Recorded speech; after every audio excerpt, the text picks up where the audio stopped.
So for the first time in a couple of years, the Phoenix Suns have real hope. And a part of that kind of comes from the Summer League, or I guess I should say most of it comes from the Summer League. I was pretty bullish on the Phoenix Suns draft class, like of a lot of other people. I wasn't someone who was dogging on this draft class at all. I thought it was a really well done, well thought out draft process. In fact, it should make you pretty ecstatic that it feels like the Suns at least have the draft down. One of the reasons why I was really worried about losing James Jones is because I thought he was a pretty good drafter. Now, is he Spoelstra or Brad Stevens or one of those like elite level shark GMs that are just good at everything? No. But I thought he had the draft down. And I think in the NBA, where it's so important to get cheap labor, especially when you're paying guys like Devin Booker millions upon millions of dollars to be on your team, or Kevin Durant last year, or Bradley Beal, who looks like he'll get bought out tomorrow, but that continues to get pushed back for some reason, and no one really knows why.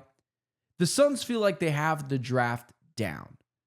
And now it feels like with what the Suns have done in one off season is flip the script on who they are. No, they're not a championship level team, but they weren't a championship level team over the past 2 seasons. I would argue that first season with Kevin Durant, they did have a chance to make some noise in the playoffs. In fact, they did. They were the only team to take the Denver Nuggets 6 games in the playoffs that year. But the Suns feels like they have real hope for the first time in a really long time. You know, we're talking about what they've done over the last 2 drafts. And watching the game on Friday against the Washington Wizards, seeing what the Phoenix Suns did, it was pretty astounding. Hey, my guys, Aaron and Saul in the chat. What's up, guys? Appreciate you guys being here this morning. If you weren't here a second ago, I do have an announcement to make in the second segment when I'm talking some Cardinals. So we'll do, and hang on there. But for the first time, it feels like the Suns have real hope. And you saw what they put together over the last couple of games in Summer League. And you're starting to ask yourself now, okay, could the Suns not compete this year? But could they be a team that firmly makes the playoffs? And you look at what Ryan Dunn did, the things we wanted to see from Ryan Dunn and Oso Ighodaro, and then we can get to the rookies in just a second. But Ryan Dunn did exactly what we were hoping he would do. Walk in and know he's too good to be here. We're here anyways. Most of the NBA players go to the Summer League. It doesn't mean that they play, but they show up, they mingle, they do brand deals. Ryan Dunn was there, and they probably said, hey man, you should play in this. And that should tick you off. If you're a second-year player who I think is as good as Ryan Dunn is, it's not disrespectful, but they want to see you work on your craft a little bit more. Ryan Dunn was awesome in the first game, a man amongst boys, against a Washington Wizards team which nearly played their starting lineup in the Summer League because that's how young of a team they are. Trey Johnson, Keyshawn Johnson, or Keyshawn George. Keyshawn Johnson, that's funny. Bub Carrington, Alex Sarr. If I'm not mistaken, 4 of their 5 guys will likely start for them. And Ryan Dunn was the best player on the floor. Now, the Wizards aren't exactly some elite level team, but Alex Sarr, Bub Carrington, Trey Johnson, those are highly touted prospects. And Ryan Dunn was better than all of them. He showed up to the game and was better than all of them. His aggressiveness getting to the basket, the driving and kicking, the pace that he played with, both teams played really fast in that game, but him shooting the ball, shot 2 of 5 from 3, 7 of 12 from the field overall, was a team best for actually playing, plus 13. Or I guess I should say, he was a team best in the starting lineup, plus 13, 17 points. He was great. And I think he immediately played himself out of Summer League. Someone who should not be both be in Summer League or should not be in Summer League still. And that's exactly what he did. So what we saw from Ryan Dunn was it looks like he might be ready to take the next step in his development. And then we saw the same thing with Oso. Oso in the second game on Sunday did worry me a little bit. He came out a little lazy, a little lethargic. Listen, it was 12:30 that the game was being played. Maybe that's a little early. He's not going to be asked to play very many early games like that, maybe 2 or 3. But what I really liked what I saw from him was the athleticism, the driving to the basket and dunking on people. I was explaining this to my guy Brendan on Locked On Suns last night. I knew Oso Ighodaro was an athletic player. I didn't know he had that in him. In back-to-back games, got a guy on his hip, threw the ball down with his left hand. That is pretty outstanding. And I hadn't seen Oso Ighodaro do that in the regular season. He looks more athletic. He looks like he knows how to use his length a little bit better. Banging down with bodies down low. He's got 20 rebounds, if I'm not mistaken, through the 2 games. 14 rebounds in the first game, another 9 in the second game. So he's got 23 rebounds, if that's my quick math is working there. 20, whatever. He's got 20 plus rebounds in the last 2 games. So him using his athleticism, his aggressiveness, it feels like both guys have taken that next step of, okay, we have a year under our belt. We're going to use that experience to expose these younger guys that are playing in the Summer League. And we're going to be tougher, we're going to be stronger, and we're going to get to the basket at will, and we're going to pass better. Oso made me think for the first time, I always thought he was a good player, but he made me think for the first time, oh, wow, I think there's a spot for you on this team.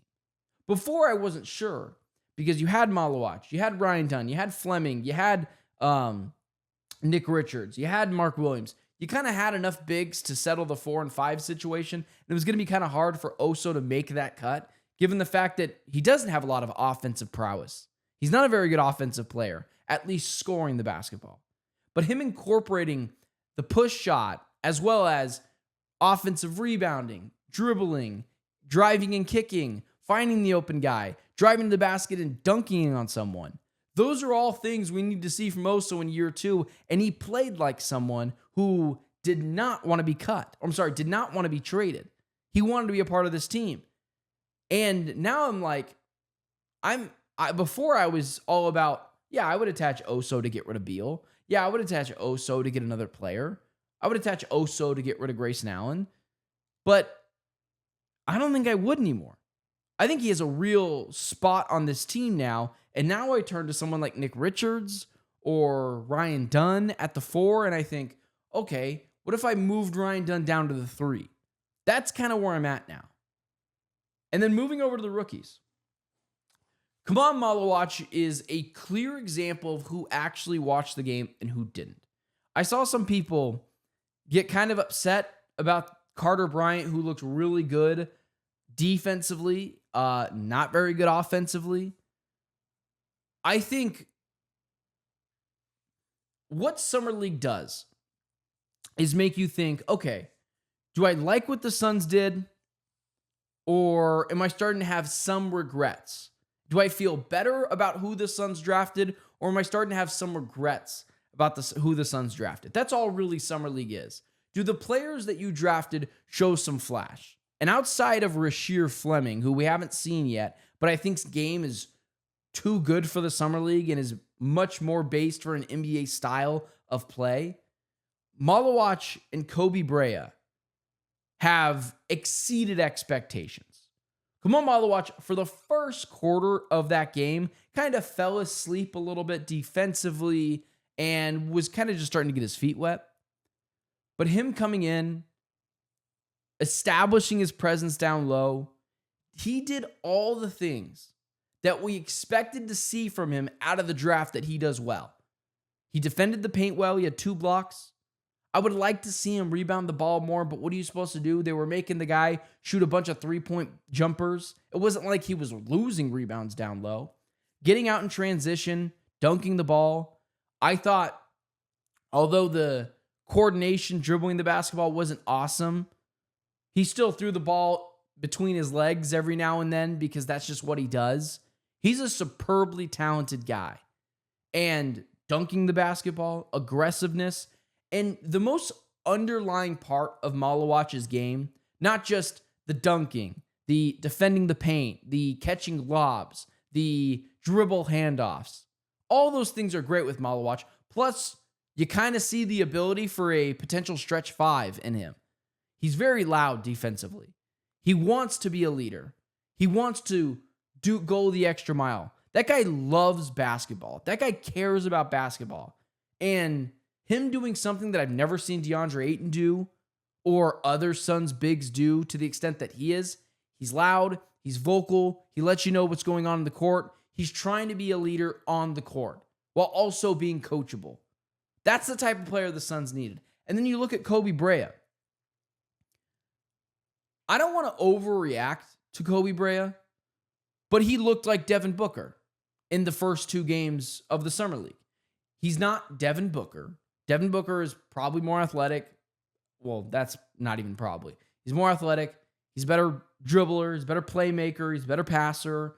But the just scoring element with Koby Brea did remind you of Devin Booker.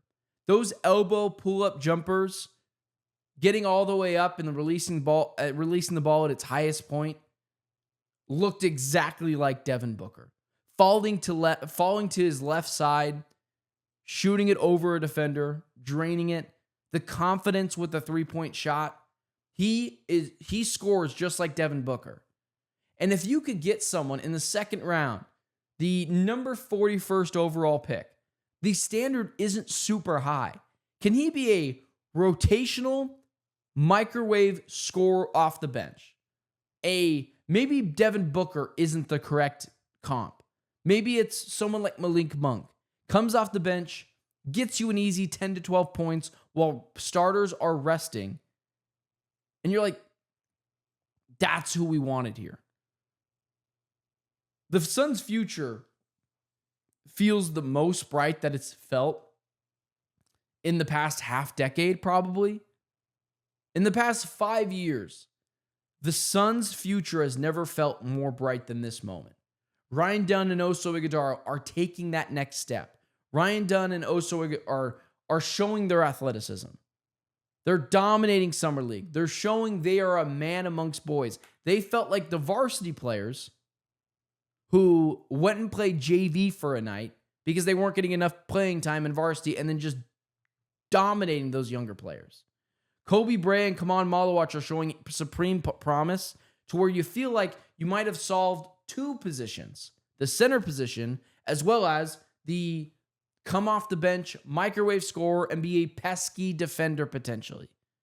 And you haven't even seen what you got in Rasheer Fleming because they're being so careful with his knee injury, whatever the heck you want to call that, which I'm sure is just a sore knee. He's still practicing. If these were real games, he'd be playing. But it's the Summer League. No one really cares.